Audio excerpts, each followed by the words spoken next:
I send my condolences to little man, nephew, man. We were just on Family Feud together, all of us. Lil Jon ruled the world until his worst nightmare hit. His son vanished, then turned up dead. No phone, no shoes, no answers. Now his ops are showing up, apologizing, and some are quietly confirming what police won't say. This isn't just tragedy. It's a mystery that refuses to stay buried. A father's worst nightmare. If you know anything at all about Lil Jon, then you already know that this man has been around the game for a very, very long time. We are talking about a man who basically built an entire movement in hip-hop from the ground up. The king of crunk himself. A man who gave the world some of the biggest, loudest, most unforgettable party anthems in the history of music. And just not too long ago, he was standing on one of the biggest stages on the entire planet. We are talking about the Super Bowl 58 halftime show with Usher in 2024. That is how high this man was riding. His career was experiencing a whole second wind. He had new projects, new energy, new momentum. Everything was lining up perfectly for Lil Jon to keep climbing. But then out of absolutely nowhere, something happened that would bring everything to a complete stop. Something that no amount of money, no amount of fame, no amount of hit records could ever prepare a father for. His son was gone. And the way it happened has left everybody with more questions than answers. Now, before we get into all of the details surrounding what went down, and trust me, there are a whole lot of details here that just do not sit right, let me tell you exactly who we are talking about. Nathan Smith, also known professionally as DJ Young Slade, was the 27-year-old eldest son of rapper and producer Lil Jon and his arranged wife Nicole Smith. And this was not just some kid who was sitting around writing off of his daddy's famous name. No, not even close. This was a young man who genuinely put in the work to build something for himself. Nathan was born on April 30, 1998 in Decatur, Georgia, right there in the heart of the Atlanta metro area. And from the very moment he came into this world, music was in his blood. And I am not just saying that to sound dramatic. I literally mean it. When Nathan was nothing but a little toddler, barely able to walk, he actually contributed vocals to one of his father's biggest records. As a toddler, he sang the hook on Lil Jon in the East Side Boys' 2000 club hit B. Just think about that for a second. This kid was making music before he even learned how to tie his own shoes. And as Nathan got older, that love for music only got stronger. A pivotal moment came in 2008 when Nathan was around 10 years old at an after-party for the Trans World Skateboarding Awards. Seeing his father hype and control the crowd from the DJ booth completely changed the trajectory of his life. Lil Jon downloaded the Serato app for him, provided turntables, gave basic guidance, and let him experiment independently. By the time Nathan was about 12 or 13, he had graduated from the Scratch DJ Academy in Los Angeles, one of the youngest in his class. And in his early teens, he served a year-long stint as touring DJ for then Disney star Zendaya. As a naturally shy kid, that experience pushed him to develop his own stage presence. And you could tell that Nathan loved his father more than anything. Just listen to the way he talked about growing up as Lil Jon's son.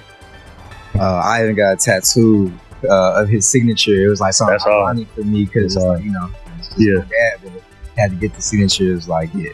That is what kind of bond they had.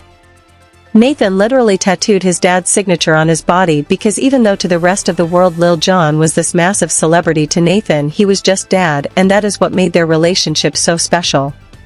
What up, Will? And I was talking about anger management tours, like 2004. I was like, what, 5, 6, something like that.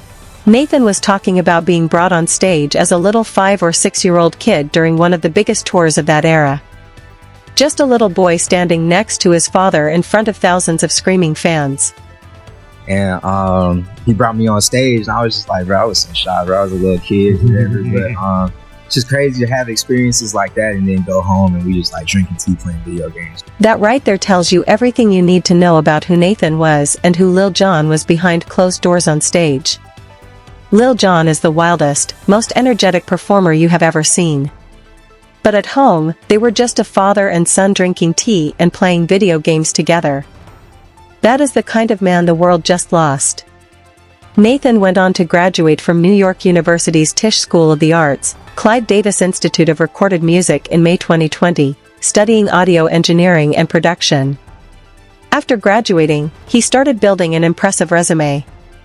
He co-produced City's Get It Girl in 2021, which was featured in HBO's Insecure and a Beats headphones commercial. He worked on Ice Cube's Talking About These Rappers from the 2024 album Man Down.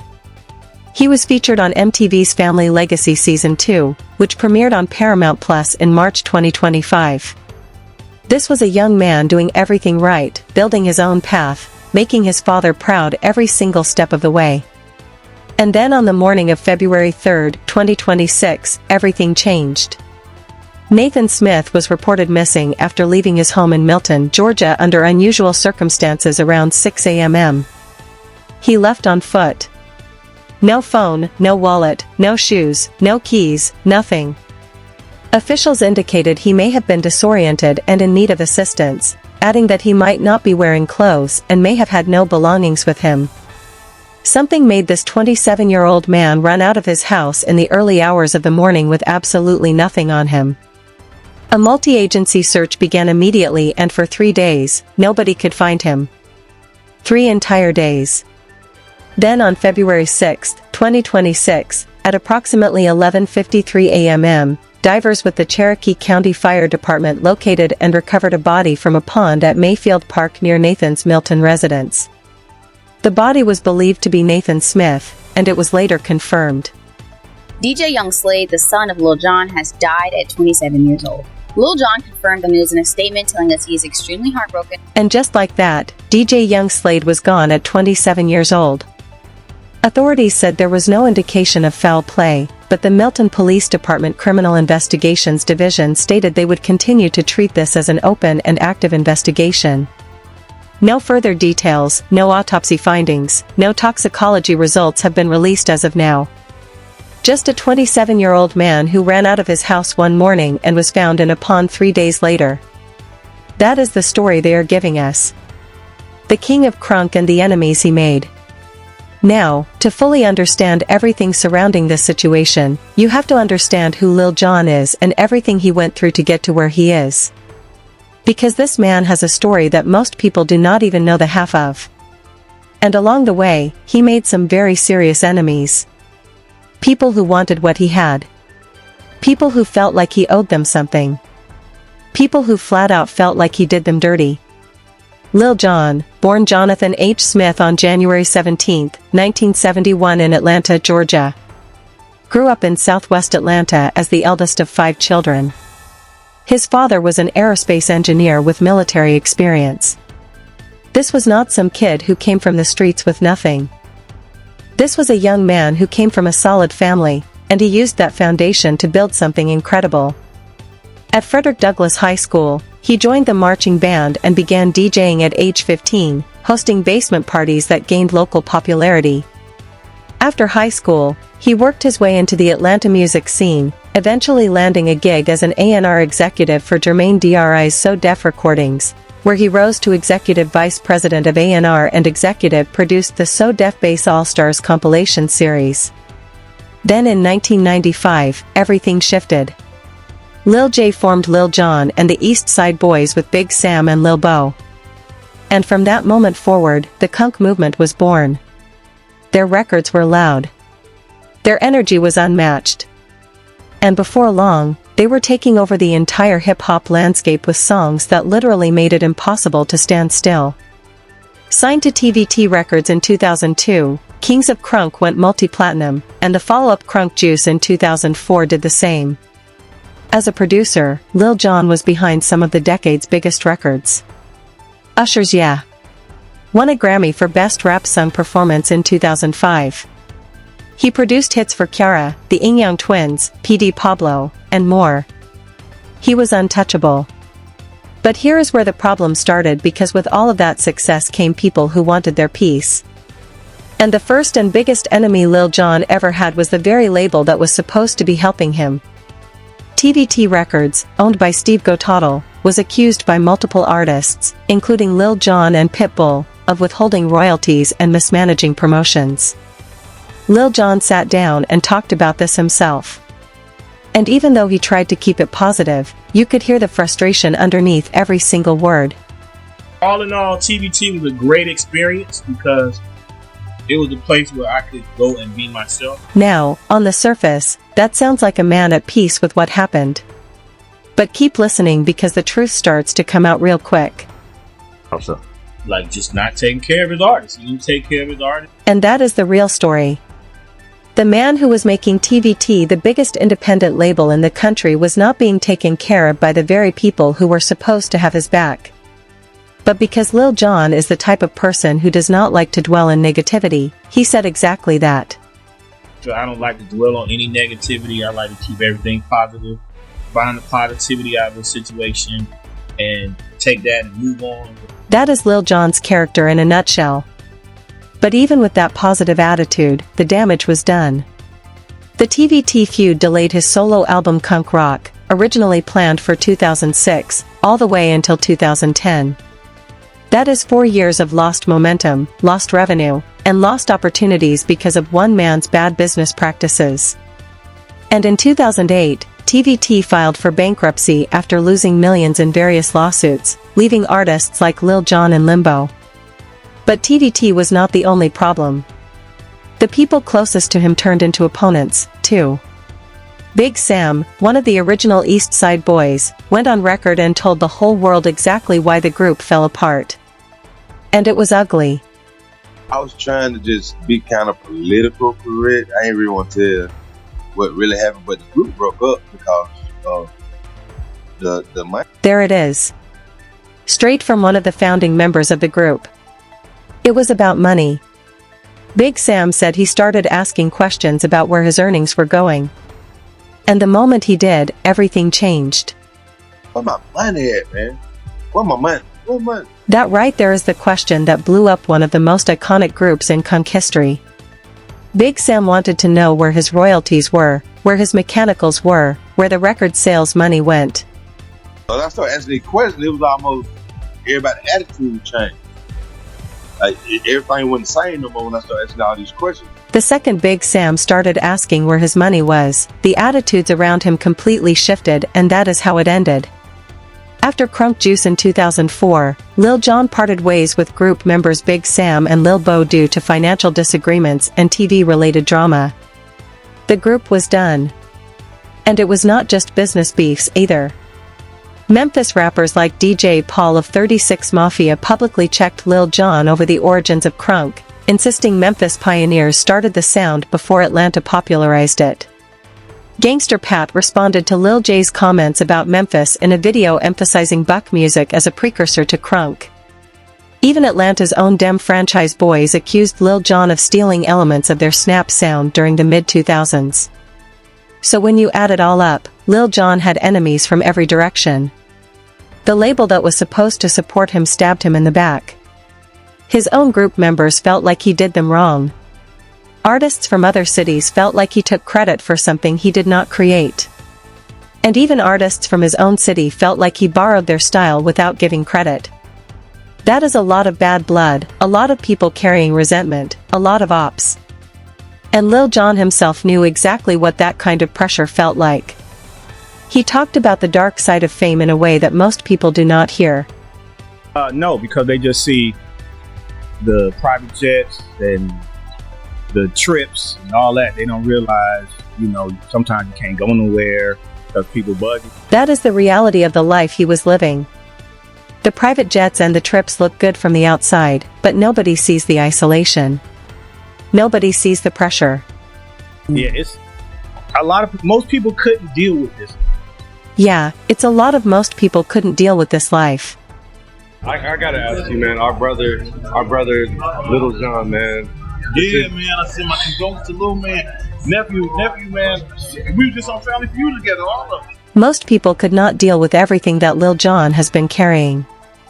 The beefs, the betrayals, the business losses, the constant scrutiny, and now on top of all of that, he had to bury his firstborn son. The ops show up and the questions remain. Now, here is where this whole story takes a turn that nobody expected. Because when Nathan Smith passed away, something remarkable happened. The same hip-hop world that had spent years going back and forth with Lil Jon, the same industry full of people who had beefs, disputes, and grudges against this man, they all stopped. Every single one of them. They put all of the nonsense aside, and they showed up for him. And what they said when they showed up tells you everything you need to know about what this loss really meant. The hip-hop community rallied around Lil Jon with heartfelt messages. People who had been on opposite sides of arguments for years suddenly had only one thing to say. We are sorry. We are here for you, and your son did not deserve this.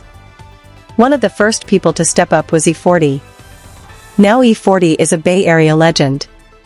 He is from a completely different region than Lil Jon, and in hip-hop regional pride runs deep. But none of that mattered when tragedy struck. E40, a longtime friend, sent condolences that were described as particularly emotional. And you could hear the pain in his voice when he spoke about Nathan. Me, Lil Jon, his son, shorty cut, and too short, man. It's like a few months back. You guys made history together. I know you have so much love for their family. E40 called Nathan his nephew. That is not something you just say. That is a bond. He was not just offering hollow words. He was telling the world that Nathan was family to him, and he had just been with the whole family recently.